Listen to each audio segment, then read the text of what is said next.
I teach a young dog push-ups the same way that I do an older dog. It's exactly the same process.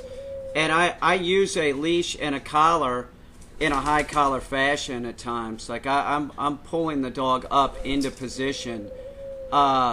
This dog is sort of functioning right now where I'm not really pulling it into position most of the time. But if I do get a refusal, I make sure that the dog goes into the position. The dog just started doing this.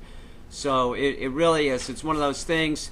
It's about muscle memory. You got to get the dog functioning, doing it properly.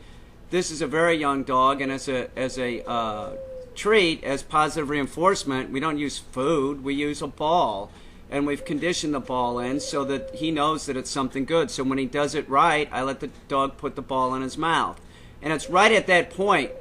I'm looking for the dog to sit on his ass. That's when the ball goes in his mouth. So the dog starts picking this up real quick. So look at my body language here. See how I'm sort of pulling the dog up though?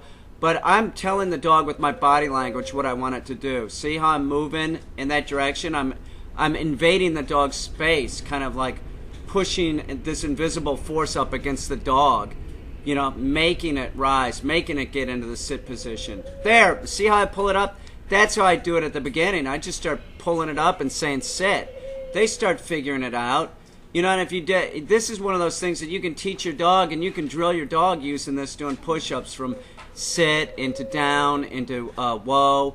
Right here, I'm using a different ball because it's the end of the thing and the dog's tired, so I'm trying to re-energize the dog by bringing in another ball. It's a higher value to the dog. So you see how the dog's responding? This is in real time, and this is exactly how many times I worked with the dog. So keep that in mind. This is a young dog. We're finished after this. We probably worked for 5 minutes. The dog is exhausted. You want to keep it fun for the dog. Sit. Down. Make sure and always end on a high note. Good. Billy, sit. There you go.